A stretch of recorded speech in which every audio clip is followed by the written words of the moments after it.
abasula mu bifo nga nkere zooni naye kaakati bw'owulira ekyabadde ku bypass n'owulira ekyabadde ku forest mall n'owulira ebifo fowe bityo omanya bagenda bategeera ekibeera mu nkere. And by the way, yesterday when I was going back home batusibye n'enkuba yabadde erekeddewo tonya naye ng'amazzi it was just drizzling naye ng'amazzi gakyali mayitirivu nnyo ku Gaba Road. President we yabadde ayita ne ŋŋamba oba mwagamulaze mumuyimirizaamuko bannanga abamuvuga awo ku soya kansanga kyabadde kijjobi era ekkubo ne balisibaze nga ndowooza balisibye kulwokubanga amazzi traffic officer n'agamba president yagenda oyitawo ne ŋŋamba owayi bulijjo tuba tulowooza tabiwulira kayitewo kabi nga mayitirivu nnyo nnyo nnyo nga bwekiwulira. So bannayuganda abakeesezza nga gwe enkuba ogiwulira tugyogerako bwogezi wagirabye ng'oluggyalo lutabye wagirabye ng'olaba ebikola bigudde bannange kansooka okuyozaayo okubabuuzaako nti mwasuze mutya bwakedde butya ogwo ogw'enkuba lo tugenda duleeta tukunnyonnyola ekyabadde kitaggwa ate abitegeddeko naye nga bwakedde bulungi alhamdulillah muneena mwe nga tebyakedde bulungi olunaku olweggulo twafiiriddwa abantu mu mataba tubasaasiddeko famiri zitulumirirwa wamu nammwe naye era munnange nga bwe tugamba ffe tuliwo okusaasira tetulumwa nnyo nga ggwe nnyini mufu so gwe n'ab'ennyumba bo tubasaassiddeko era tubaweereza essaala namwena bayita mu challenges ez'enjawulo tuyingidde olunaku olwaleero lunaku lwakuna mu mwezi guno ogwa Mugulansigo tuli mu nnaku z'omwezi 27 mwaka 2025 program Sumulula tuba tuyingiddewo tutandike obulamu wano ku telefone wa Kabaka Buganda nga nkujjukiza nti ennaku z'omwezi nga mukaaga tugenda mu Kabaka birthday run kudduka misinde egy'ebyobulamu gulaka vestico gulaka kit kali ku matundiro ga Airtel petrol stations ez'enjawulo wano ku telefone tubukutuusako nawobeera oli kasabubeera nga buli wafa kutusitula gwe mune tugenda tusitula na kamera zaffe ogambe mbadde ngulayo bubiri tobikola ebyo beera mune ku nsonyi ako wegenda osange wonna wonna ojja kubeera nga obufuna naye obanga obugula ddala obw'omugaso obusaana kamera tujja kujjaawo kwanza ku program Sumulula teyingeko kwagala akajozi kamwati n'amateeka kihafu ekyo kiba kikaleeta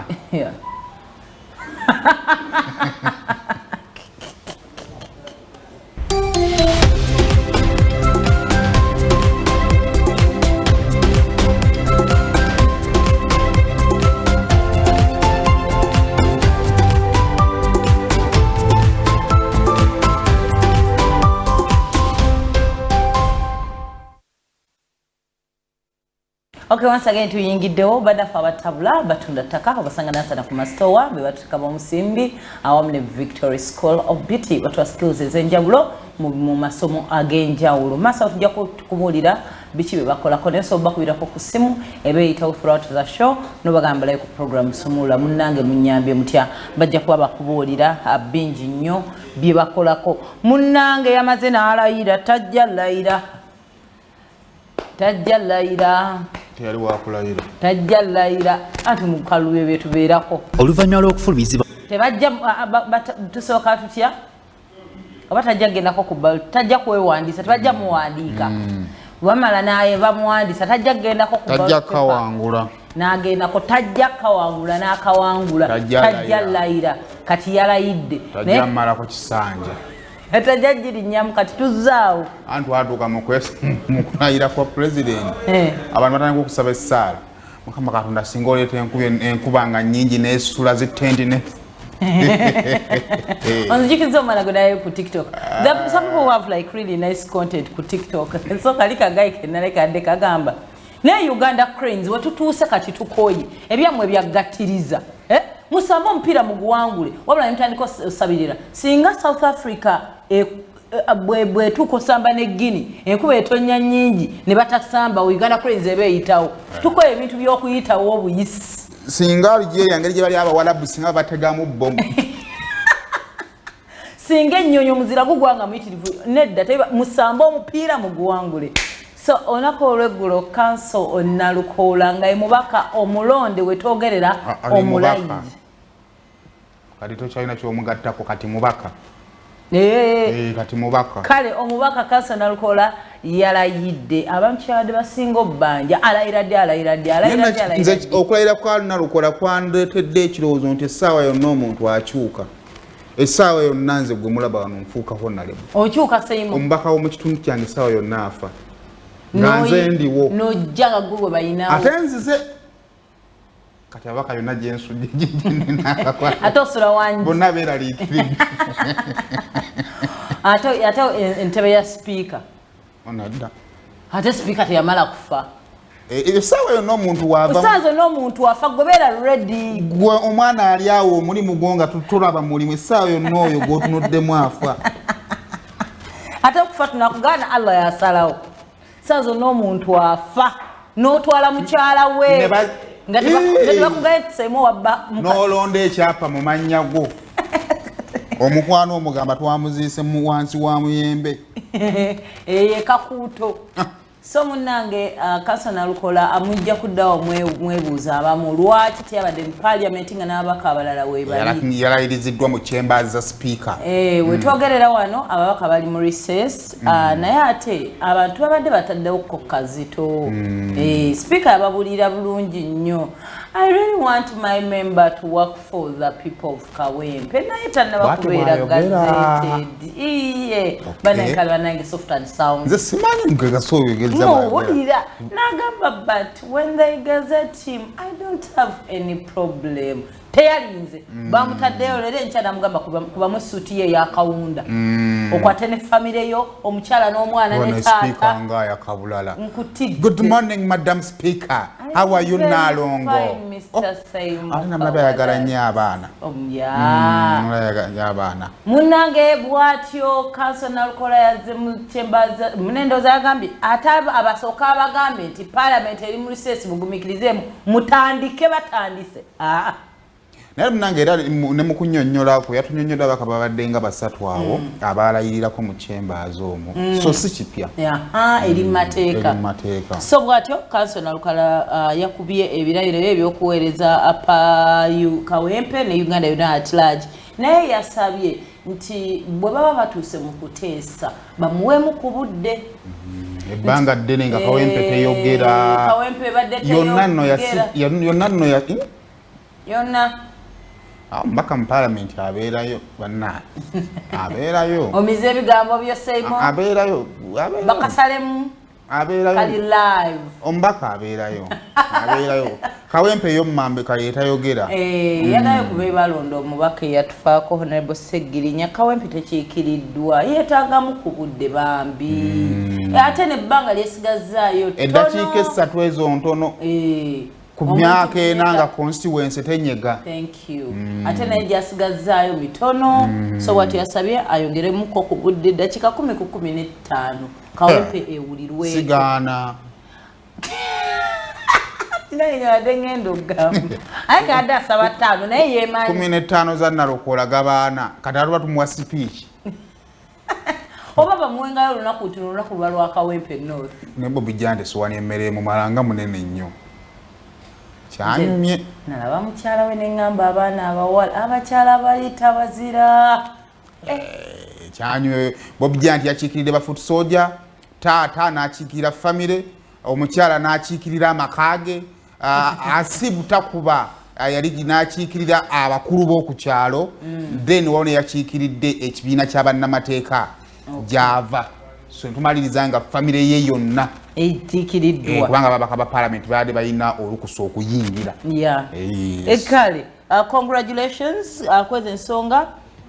kweyayogeredde nange noofuna ebirungi n'obulwengeri gy'olondamu abantu bonna okukiikirirwa nze ngubuuli bw'atyo yayogeddeko ne ku nsonga y'abavubuka okuba nga bannange bali under system ya kusabiriza nasaba gavumenti banemuteekewo enkola tulekirewo basabiriza tukole fishing temutubwa bwinge andi waliwo enkola ebaddewo nga omuvubuka kubanga osaba oli ajja n'akuwaayo n'akukozesa ensobi kubanga ekyo kyavudde mu layini y'ebizibu bye twafuna mu kalulu nga bavubuka oli abawaddeyo ne bajja kubanga oli abawaddeyo ne basalawo okukola ki okukola effujjo so abavubuka singa tuyiga ne twekolerawo saa n'ensobi ezimu Wale saazi abavubuka bakole fujjo mu kalulu abatuma ayinza obutatunuulirwa omusango oyinza okumaliza nga gugweredde ku bo kubanga babawaayo kasente so kati ng'omubaka w'omu kitundu kimukakatako okumakinga sure abavubuka babamu ne ku ssente batandika okugoba ku ssente ezimu. Okay, kale tukuyozaweza kansol Nalukoola tujja kuba ebirala tubibawa bulungi nnyo ng'ebinaba bigenda mu maaso kati abatandika okukola aba yatandise dda kati amubaka era kale essaawa yonna tugenda mu ofiisi ye mutegeeza ku bizibu bye tulina ate yalayidde mu kaseera k'okusoomoozebwa ng'okuwuga kulinga okuwuga mu constituency nayiseeko mu constituency ye ng'abantu baanisa emifaliso olunaku olw'eggulo sitiwa wennyini we tugenda twatandikidde wano ffe kennyini twatuuse mu bugubi naye nga seba abantu batubanja munaakola temuukole Munnayuganda oli muntu mubi nnyo weebase obuuza ffe nga bwe tuyitawo okujja wano munaakola era munaye twamaze bwe tuti ne tutuuka ne tubaweereza ye tukole ki kaakati twawandika we can work under all okutumirako ku beekyala ba kampani gy'abantu bawandiisa apology lwaki otuuse leeti neŋŋamba yoyo yennyini omulowooza yoyo wange oyo yoyo kakati ojja satu ng'otintima bagamba peni n'olupapula obwaki otintima ng'osindisa amannyo fe abaatuuse twafa munnange nga tukyali nno ku nkuba yakoze etyana bwe twaviiridde wano of course yabadde eri mu process era ebisinga twabawaddeko buwi ekitono kye twabadde kitulabye ate ngamba nti ono yagula dda n'eryato kati obwagase n'agayiwawa ogezaako otya muganda ati ogezaako n'ozena n'oyiwa ewalala naye ng'era oyiwa mwago ge mu bulamu olina obbaako kyokola okutaasa embeera obeera bize naye okuseka tuseka naye endwadde bannaye zigenda endwadde nno nga ziri awo olunaku olweggulo abantu nno bwagenze okuba nga olunaku oluggwako nga tutegeddeko nti abantu 5 bafiiridde mu mataba ag'eggulo kati nno bano be bali nti poliisi ekimanyiiko era n'amawulire that's what mawulire ga capturinze naye waliwo era abantu abayiseemu wetogera nga abantu balinga abali mu 7 waliwo abantu 3 abafiiridde ekinnawattaka waliwo abaana 2 bafiiridde Bukoto mu Mulimira zone mwabaddemu emyaka 3 n'omwezi 11 bano nnyabwe yabadde agenze kunoonya ate kye banaalya era bwakyo ssaawa zino mukwate annyonnyole obulagajjavu obumulesa amabujje mu nnyumba yabalese mu nnyumba yabalese mu nnyumba enkuba mwe yabasanze amataba ne gaggira so kati bamukutte nga ate baamaze okulangira nti enkuba egenda ttonnya munnange kuno waliwo omu eyasangibwa ekasangati Luteete yamanyikiddwa nga Bogere George ono nno nga ye yafiiridde ku piki ate nga mukozi wa US Embassy waliwo n'omulala atanaba kumanyikibwa mannya ge abantu nno munnange bafiiridde mu mataba gano emmaali yayonoonese yarabi waliwo emmotoka omwana gwe nalabye ekikomera kya neighbor kyagwiridde emmotoka ye wisiye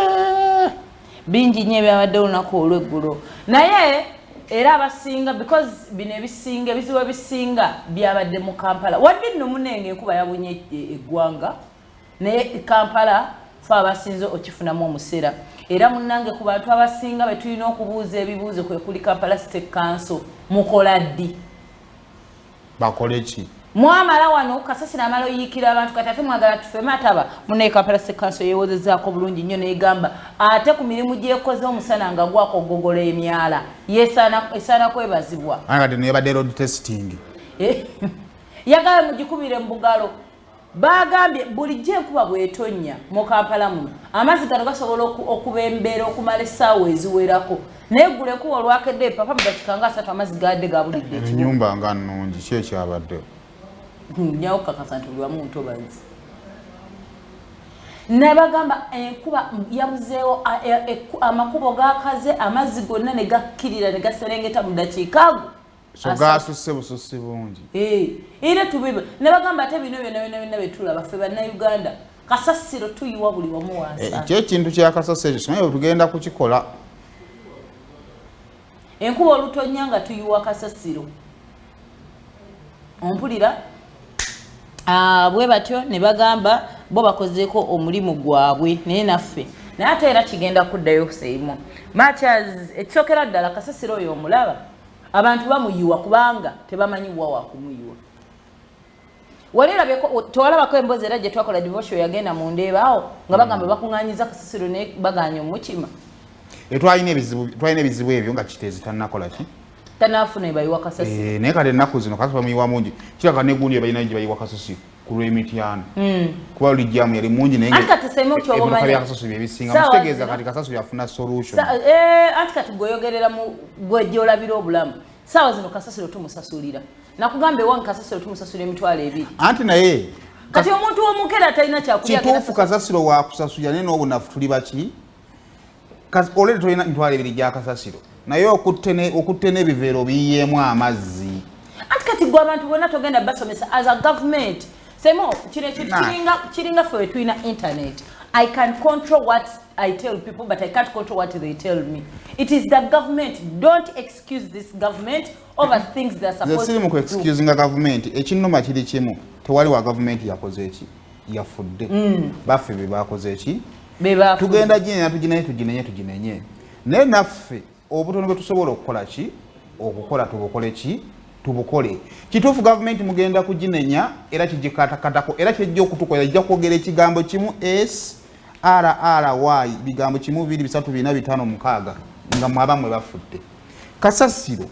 engeri disposing am kasasiro nfu ekyo kinatandikira ku ffe anti be balina n'okusomesa abantu ne bannaye omuntu alezeze emyaka 18 gwe n'otakikulowooza kubanga labayo n'ekira kyengenda okubagamba hafi okwata 15,000 noziwa omwana agenda akutwaliro kasasiro naye ng'omuvubuka tomanyi gy'asuula kasasiro naye gwe kyofaako kwe kujja ekivundu mu kikomera kyo omwana n'akwata ekiveera nayeetoololamu n'agenda n'amusuula mu mwala era n'obuvunaanyizibwa gavumenti babakulembeze baffe baba batujjukiza kati babala bakola batya nze nawe nabadde neŋŋamba basooke batufulumye Kampala ffenna tusabe visa batufulumye omanyi abantu batya amawanga ga visa kati kankutunuzemu mu bifo kale tuvudde mu nkere zooni ebifo ebimu ebyabadde bisinga ebimu ku ebyasinza okubeera affected tunulira forest mall tunulira bypass eyo yonna ani yakwata ebizimbe awo na centenary park awo neuna ntobaza amazzi galina awasinga ekisooka kirina okukiza ekiro ekimwe nti waliwo ebifo amazzi wagenda okujjula ebbanga lyonna okitegedde naye wetugenda okwawulawo kyekyo kesisi ekyekugambye nti wegajjula gamala bbanga kyokukola ki okuvaawo kati awe yeetegereza gamalawo bbanga ki awayinza okubeera success y'abali naye wekisinga okutwanya ffene ewaffe nti emyala gyaffe gijjuddemu ebiki ebisasiro forest mall wajjudde amazzi wafudde bameka kati njogera ene waffe gye tukola ki gye tubeera gavumenti omulimu gwayo gukole nema abantu bali mu kuzimba muntu bazinga mukola ki nga mulaba naye ate teri asimba muntu bazinga alina ssente naddala abantu baffe ababuki ababulijjo naye wazimba ne muntu bazi ate n'omwana gunne ne mukukola ki ne mugubikka emboozi eno nnene nnyo katusooke tugendeko tumule ebyemizannyo